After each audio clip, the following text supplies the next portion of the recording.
ಸ್ನೇಹಿತರೆ ನಮಸ್ಕಾರ. ಗಜಕೇಸರಿ ವೈಭವ ಯೂಟ್ಯೂಬ್ ಚಾನಲ್ಗೆ ನಿಮಗೆ ಸ್ವಾಗತ. ಸ್ನೇಹಿತರೆ, ಇವತ್ತು ನಾನು ನಿಮ್ಮನ್ನು ಲೇಪಾಕ್ಷಿಗೆ ಕರ್ಕೊಂಡು ಹೋಗ್ತಾ ಇದ್ದೀನಿ. ಸ್ನೇಹಿತರೆ, ಲೇಪಾಕ್ಷಿ ಇರೋದು ಆಂಧ್ರ ಪ್ರದೇಶದ ಶ್ರೀ ಸತ್ಯಸಾಯಿ ಜಿಲ್ಲೆಯ ಇಂದೂಪುರ ಮಂಡಲಂನ ಒಂದು ಚಿಕ್ಕ ಗ್ರಾಮವಾಗಿದೆ. ಸ್ನೇಹಿತರೆ, ಇದು ಇಂದೂಪುರದಿಂದ ಸುಮಾರು 15 ಕಿಲೋಮೀಟರ್ ಮತ್ತು ಬೆಂಗಳೂರಿನಿಂದ ಸುಮಾರು 120 ಕಿಲೋಮೀಟರ್ ದೂರದಲ್ಲಿದೆ. ಲೇಪಾಕ್ಷಿಯ ಪ್ರಮುಖ ಆಕರ್ಷಣೆ ಎಂದರೆ ನಂದಿ ವಿಗ್ರಹ, ಜಟಾಯು ಥೀಮ್ ಪಾರ್ಕ್ ಮತ್ತು ವೀರಭದ್ರ ಸ್ವಾಮಿ ದೇವಸ್ಥಾನ.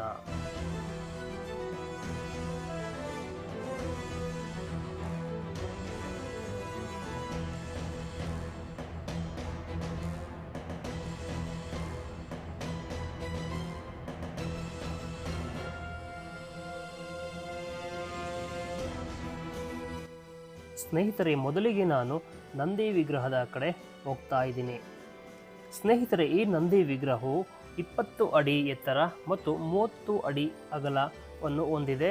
ಹೂಮಾಲೆ ಮತ್ತು ಗಂಟೆಗಳಿಂದ ಅಲಂಕೃತವಾಗಿರುವ ಬೃಹತ್ ಬಂಡೆಯಲ್ಲಿ ಈ ನಂದಿ ವಿಗ್ರಹವನ್ನು ಕೆತ್ತಲಾಗಿದೆ.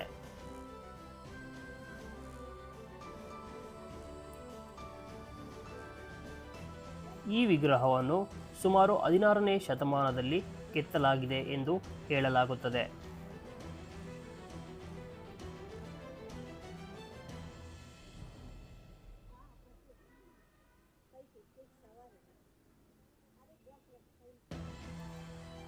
ಈ ವಿಗ್ರಹವು ವೀರಭದ್ರ ಸ್ವಾಮಿ ದೇವಸ್ಥಾನದಿಂದ ಸುಮಾರು 200 ಮೀಟರ್ ದೂರದಲ್ಲಿದೆ.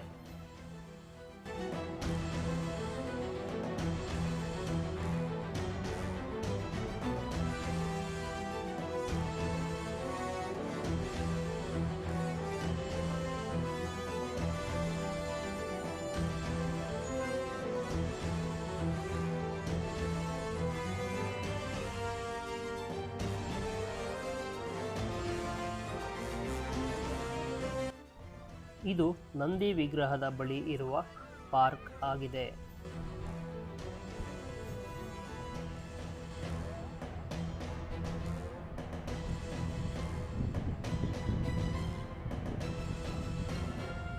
ನಂದಿ ವಿಗ್ರಹದಿಂದ 100 ಮೀಟರ್ ದೂರದಲ್ಲಿ ಜಟಾಯು ಥೀಮ್ ಪಾರ್ಕ್ ನಮಗೆ ನೋಡಲು ಸಿಗುತ್ತದೆ. ಜಟಾಯು ಥೀಮ್ ಪಾರ್ಕ್ಗೆ ಎಂಟ್ರಿ ಫೀಸ್ 10 ರೂಪಾಯಿ ಇರುತ್ತದೆ. ಬನ್ನಿ ಸ್ನೇಹಿತರೆ, ಒಳಗಡೆ ಹೋಗಿ ಒಂದು ಸುತ್ತನ ಹಾಕೋಣ.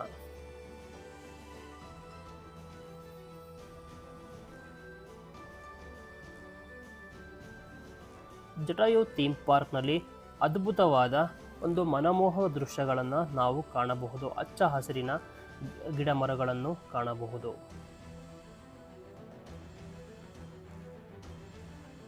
ಕೂತ್ಕೊಳ್ಳೋದಕ್ಕೆ ಅಲ್ಲಲ್ಲಿ ಕಲ್ಲುಗಳನ್ನು ಸಹ ಅಂದರೆ ಬೆಂಚುಗಳನ್ನು ಸಹ ಹಾಕಲಾಗಿದೆ.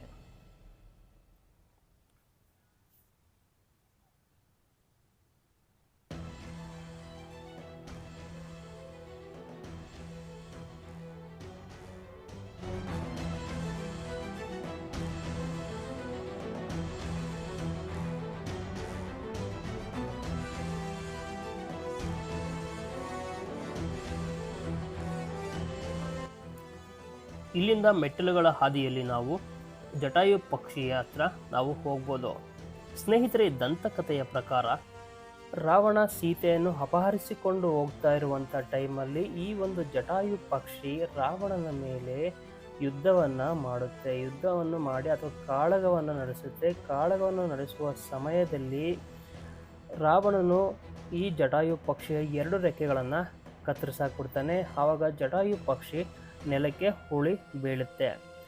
ಅದನ್ನು ಗಮನಿಸಿದ ಸೀತಾದೇವಿ ಏನು ಮಾಡ್ತಾಳೆ, ಭೂಮಿಗೆ ಬಂದು ಶ್ರೀರಾಮ ಬರೋವರೆಗೂ ನೀನು ಬದುಕಿದ್ದು ಶ್ರೀರಾಮನಿಗೆ ಈ ಎಲ್ಲ ವಿಷಯಗಳನ್ನ ತಿಳಿಸುವಂಥ ಜಟಾಯು ಪಕ್ಷಿಯಲ್ಲಿ ಒಂದು ಮನವಿಯನ್ನು ಮಾಡ್ತಾಳೆ.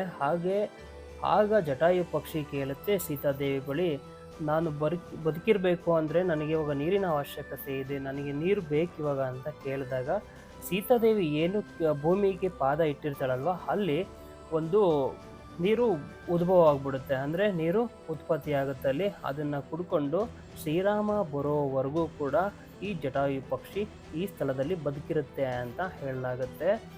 ಆ ಒಂದು ಪಾದವನ್ನು ಕೂಡ ನಾನು ದೇವಸ್ಥಾನದ ಒಳಗಡೆ ಹೋದಾಗ ನಾನು ನಿಮಗೆ ತೋರಿಸ್ತೀನಿ. ಇಲ್ಲೂ ಕೂಡ ಒಂದು ಪಾದ ಇದೆ, ನಾನು ಮುಂದೆ ಈಗ ನಾನು ನಿಮಗೆ ತೋರಿಸ್ತೀನಿ. ಆದರೆ ಅದು ಯಾರ ಪಾದ ಅಂತ ನಮಗೆ ಮಾಹಿತಿ ಇಲ್ಲ. ಆದರೆ ದೇವಸ್ಥಾನದ ಒಳಗಡೆ ಹೋದಾಗ ಅಲ್ಲಿ ನಮಗೆ ಒಂದು ಪಾದ ನೋಡೋದಕ್ಕೆ ಸಿಗುತ್ತೆ. ಆ ಪಾದದ ಬಳಿ ಈಗಲೂ ಕೂಡ ನೀರು ಬರ್ತಾನೆ ಇರುತ್ತೆ. ಅದನ್ನು ನಾನು ನಿಮಗೆ ದೇವಸ್ಥಾನದ ಒಳಗಡೆ ಹೋದಾಗ ನಾನು ನಿಮಗೆ ತೋರಿಸೋ ಪ್ರಯತ್ನ ಮಾಡ್ತೀನಿ. ಸೀತೆಯನ್ನು ಹುಡುಕೊಂಡು ಅಲ್ಲಿಗೆ ಶ್ರೀರಾಮ ಬರ್ತಾನೆ. ಆಗ ನಡೆದ ಎಲ್ಲ ಘಟನೆಯನ್ನು ಕೂಡ ಈ ಪಕ್ಷಿ, ಜಟಾಯು ಪಕ್ಷಿ, ಶ್ರೀರಾಮನಿಗೆ ಹೇಳುತ್ತೆ. ಶ್ರೀರಾಮನಿಗೆ ಹೇಳಿದಾಗ ಶ್ರೀರಾಮನ ಬಳಿ ಈ ಜಟಾಯು ಪಕ್ಷಿ ಒಂದು ಮನವಿಯನ್ನ ಕೇಳುತ್ತೆ, ಅಥವಾ ಒಂದು ವರವನ್ನ ಕೇಳುತ್ತೆ. ನನಗೆ ಮುಕ್ತಿಯನ್ನ ಕೊಡು ಅನ್ನೋ ಒಂದು ವರವನ್ನ ಶ್ರೀರಾಮನ ಬಳಿ ಈ ಜಟಾಯು ಪಕ್ಷಿ ಕೇಳುತ್ತೆ. ಅದಕ್ಕೆ ಒಪ್ಪಿದ ಶ್ರೀರಾಮ ಲಯ ಪಕ್ಷಿ ಅಂತ ಹೇಳ್ತಾನೆ. ಲಯ ಅಂತಂದ್ರೆ ಮುಕ್ತಿ ಅಂತ ಅರ್ಥ. ಆಗಿನಿಂದ ಈ ಸ್ಥಳಕ್ಕೆ ಲಯ ಪಕ್ಷಿ ಅಂತ ಒಂದು ಕರಿತಾ ಇರ್ತಾರೆ. ಅದು ಕಾಲಾನಂತರ ಅದು ಲೇಪಾಕ್ಷಿ ಆಗಿದೆ ಅಂತ ಹೇಳ್ತಾರೆ.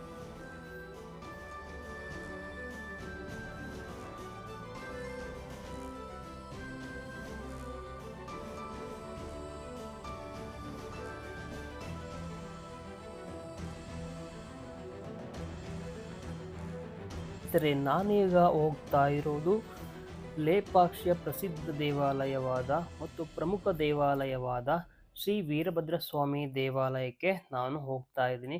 ಬನ್ನಿ ಸ್ನೇಹಿತರೆ, ದೇವಾಲಯದಲ್ಲಿ ಏನೇನಿದೆ, ಏನೇನು ವಿಶೇಷತೆ ಇದೆ ಅನ್ನೋದನ್ನ ಮತ್ತು ಈ ದೇವಾಲಯದ ಇತಿಹಾಸ ಏನು ಅನ್ನೋದನ್ನ ನಾವೀಗ ತಿಳ್ಕೊಳ್ಳೋಣ. ಈ ದೇವಾಲಯವು ಶಿವನ ಉಗ್ರ ರೂಪವಾದ ವೀರಭದ್ರ ಸ್ವಾಮಿಗೆ ಸಮರ್ಪಿತವಾಗಿದೆ. ಈ ದೇವಾಲಯವನ್ನು 16ನೇ ಶತಮಾನದಲ್ಲಿ, ಅಂದರೆ 1530ರಲ್ಲಿ ವಿರೂಪಣ್ಣ ನಾಯಕ ಮತ್ತು ವೀರಣ್ಣ ಎಂಬ ಇಬ್ಬರು ಸಹೋದರರು ವಿಜಯನಗರ ಸಾಮ್ರಾಜ್ಯದ ರಾಜ ಅಚ್ಯುತ ದೇವರಾಯನ ಅನುಮತಿಯನ್ನು ಪಡೆದು ನಿರ್ಮಿಸಿದರು ಎಂದು ಹೇಳಲಾಗುತ್ತದೆ.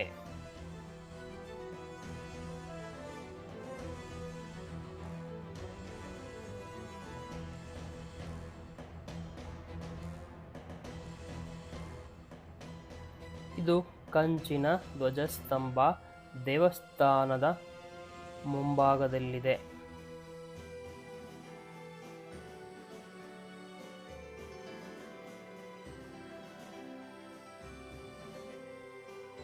ಇದು ವೀರಭದ್ರ ಸ್ವಾಮಿಯ ದೇವಸ್ಥಾನ.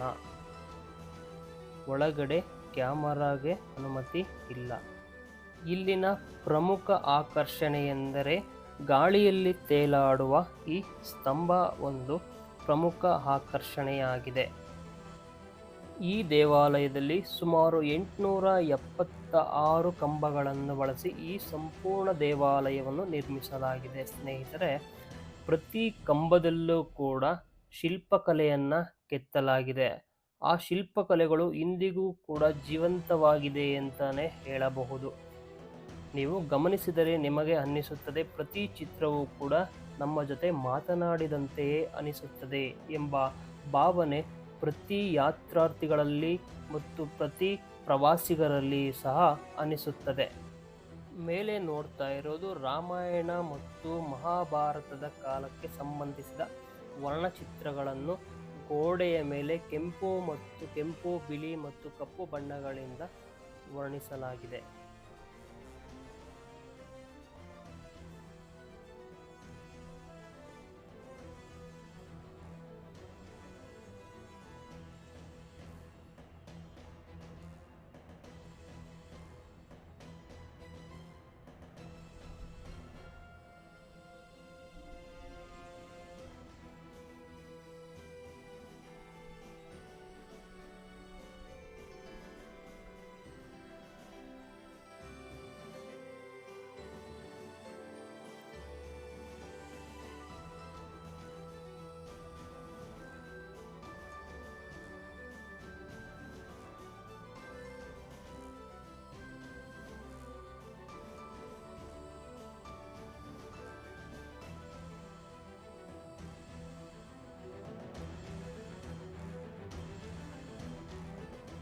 ಈ ಕಂಬದಲ್ಲಿ ನಾಟ್ಯರಾಣಿಯನ್ನು ಕೆತ್ತಲಾಗಿದೆ.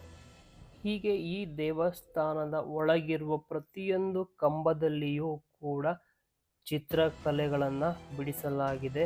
ಅದು ತುಂಬ ಅದ್ಭುತವಾಗಿದೆ ಅಂತ ಹೇಳಬಹುದು.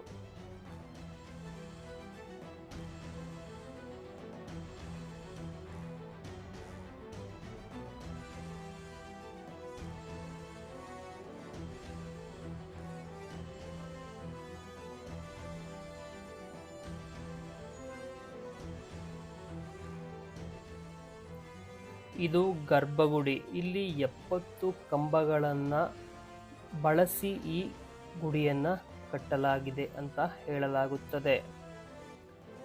ಈ ದೇವಾಲಯದ ಗೋಡೆಗಳಲ್ಲಿ ಶಿಲ್ಪಗಳು ಮತ್ತು ವರ್ಣಚಿತ್ರಗಳನ್ನು ಚಿತ್ರಿಸಲಾಗಿದೆ. ಕಂಬಗಳು ಮತ್ತು ಗೋಡೆಗಳ ಮೇಲೆ ದೈವಿಕ ಚಿತ್ರಗಳು, ಸಂತರು, ರಕ್ಷಕರು, ಸಂಗೀತಗಾರರು, ನೃತ್ಯಗಾರರು ಮತ್ತು ಶಿವನ 14 ಅವತಾರಗಳು ಗರ್ಭಗುಡಿಯ ಪ್ರವೇಶ ದ್ವಾರದಲ್ಲಿ ಗಂಗಾ ಮತ್ತು ಯಮುನಾ ಪ್ರತಿಮೆಗಳಿವೆ ಎಂದು ಹೇಳಲಾಗುತ್ತದೆ. ದೇವಾಲಯದ ಆವರಣದ ಒಳಗೆ ಶಿವ ಮತ್ತು ಪಾರ್ವತಿಯ ಒಂದು ಪ್ರತ್ಯೇಕ ದೇವಾಲಯವನ್ನು ನಿರ್ಮಿಸಲಾಗಿದೆ. ಇನ್ನೊಂದು ದೇವಾಲಯದ ಕೋಣೆಯಲ್ಲಿ ವಿಷ್ಣುವಿನ ಒಂದು ಮೂರ್ತಿಯನ್ನು ಚಿತ್ರಿಸಲಾಗಿದೆ ಎಂದು ಹೇಳಲಾಗುತ್ತದೆ.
ಇದು ಅರ್ಧ ಮಂಟಪ.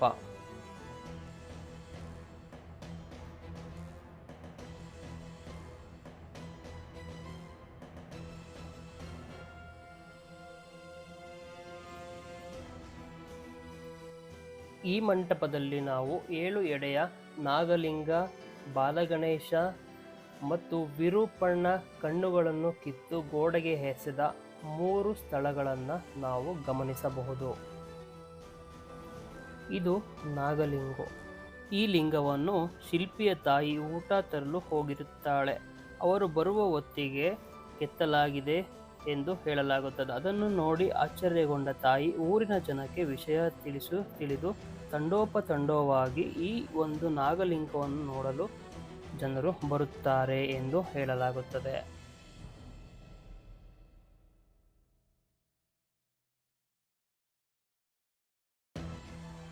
ಅದೇ ಕಲ್ಲಿನಲ್ಲಿ ಕೆತ್ತಿದ ಬಾಲಗಣೇಶ.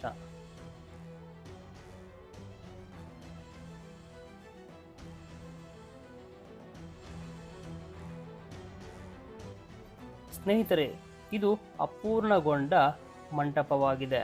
ಇದನ್ನೇ ಮಧ್ಯ ಮಂಟಪ ಅಥವಾ ಅರ್ಧ ಮಂಟಪ ಅಂತ ಕರೀತಾರೆ. ಮಂಟಪ ಅರ್ಧಕ್ಕೆ ನಿಲ್ಲಿಸೋದಕ್ಕೆ ಒಂದು ಕಾರಣ ಇದೆ ಸ್ನೇಹಿತರೆ. ವಿರೂಪಣ್ಣ ಮತ್ತು ಅವರ ಸಹೋದರ ವಿಜಯನಗರ ಅರಸರ ಸಾಮ್ರಾಜ್ಯದ ಅರಸರಿಗೆ ತಿಳಿಸದಂತೆ ಈ ಒಂದು ಮಂಟಪವನ್ನು ನಿರ್ಮಿಸ್ತಾ ಇರ್ತಾರೆ.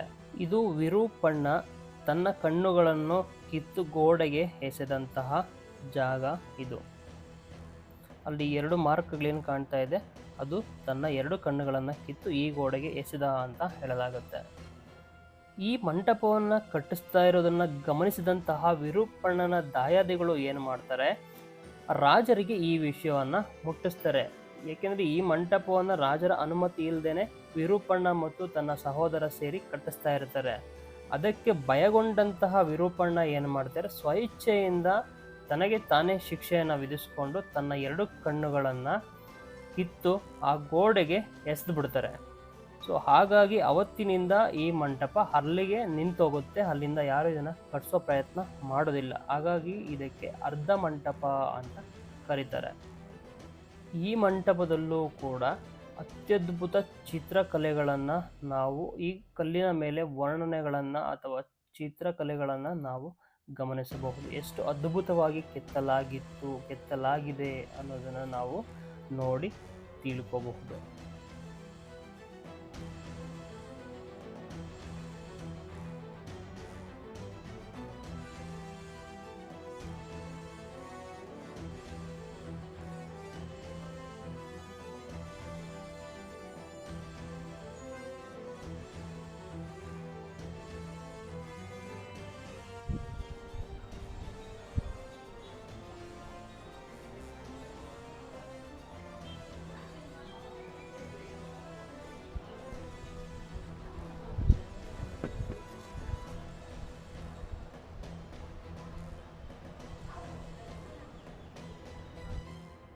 ಈಗ ನಾವಿರೋದು ಮುಖಮಂಟಪ ಅಥವಾ ನಾಟ್ಯ ಮಂಟಪ ಅಂತ ಹೇಳಲಾಗುತ್ತೆ. ಇದು ಕೊನೆಯ ಮಂಟಪ. ಈ ಮಂಟಪದಲ್ಲಿ ನಮಗೆ ಸೀತಾದೇವಿಯ ಪಾದಗಳನ್ನು ಕಾಣಬಹುದು.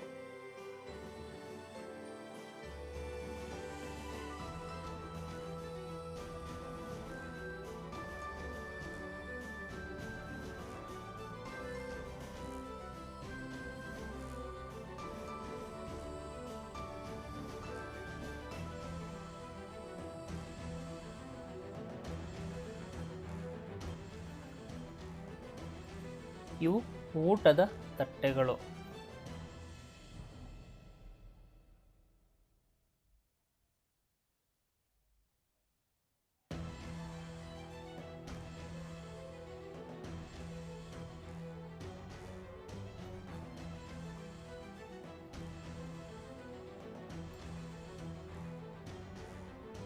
ಈ ಕ್ಷೇತ್ರದ ಪಾಲಕ ಆಂಜನೇಯ ಈ ಕ್ಷೇತ್ರದ ಪಾಲಕನಾಗಿರುತ್ತಾನೆ. ಹಾಗಾಗಿ ಆಂಜನೇಯನ ವಿಗ್ರಹವನ್ನು ಕೂಡ ನಿರ್ಮಿಸಲಾಗಿದೆ.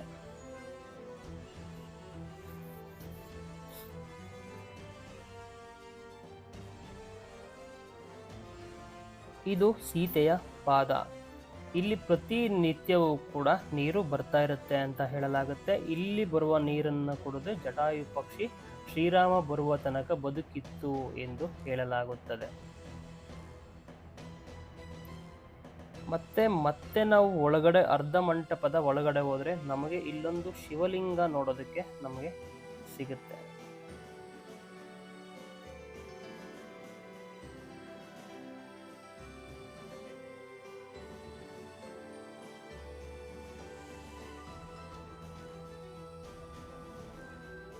ಇದು ಶಿವಲಿಂಗ.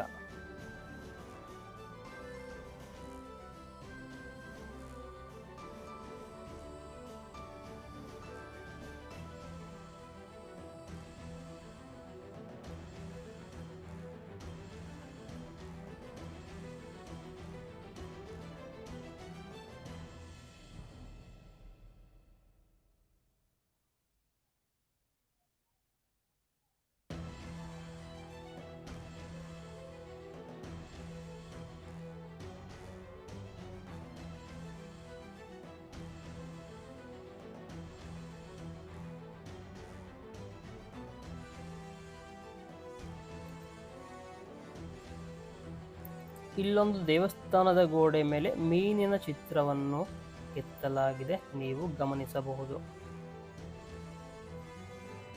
ಹೀಗೆ ಪ್ರತಿ ಕಲ್ಲಿನ ಮೇಲೆ ಕೂಡ ಚಿತ್ರಕಲೆಯನ್ನ ಕೆತ್ತಲಾಗಿದೆ.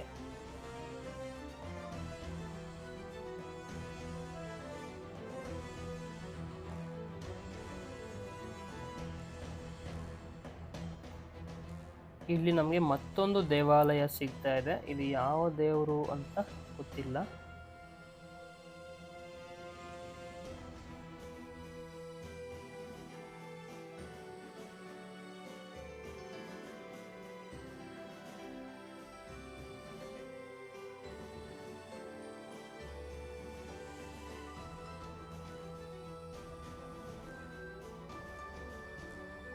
ಇಲ್ಲಿ ನಮಗೆ ತುಳಸಿ ಕಟ್ಟೆಯನ್ನು ಸಹ ನೋಡಬಹುದು.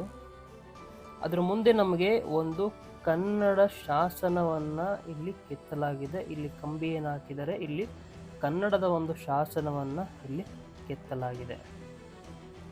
ಮತ್ತೆ ಹೊರಗಡೆ ನಾವು ಬಂದರೆ ಮತ್ತೆ ಇಲ್ಲಿ ನಮಗೆ ಇನ್ನೂ ಹಲವು ಊಟದ ತಟ್ಟೆಗಳನ್ನು ನಾವು ಇಲ್ಲಿ ಗಮನಿಸಬಹುದು.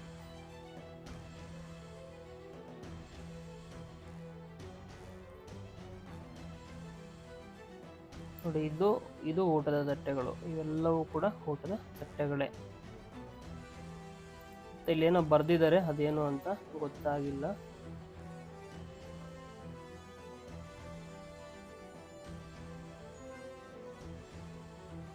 ಇದೆಲ್ಲವೂ ಕೂಡ ನಾಟ್ಯ ಮಂಟಪ. ಇಲ್ಲಿ ಹಿಂದೆ ಪ್ರವಾಸಿಗರು ಅಥವಾ ಯಾತ್ರಾರ್ಥಿಗಳು ಇಲ್ಲಿ ಬಂದ್ರೆ ಉಳ್ಕೊಳ್ತಾ ಇದ್ರಂತೆ ಇಲ್ಲೆಲ್ಲ.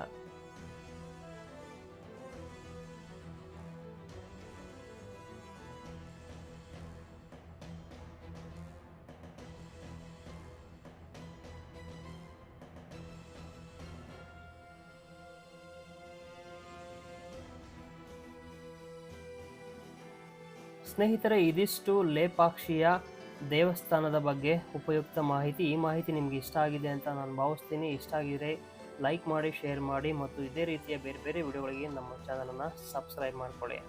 ಮತ್ತೆ ಮುಂದಿನ ವಿಡಿಯೋದಲ್ಲಿ ಸಿಗ್ತೀನಿ. ಅಲ್ಲಿವರೆಗೂ ನೀವು ನೋಡ್ತಾ ಇರಿ Gajakesari Vaibhava YouTube channel. Bye, love you all.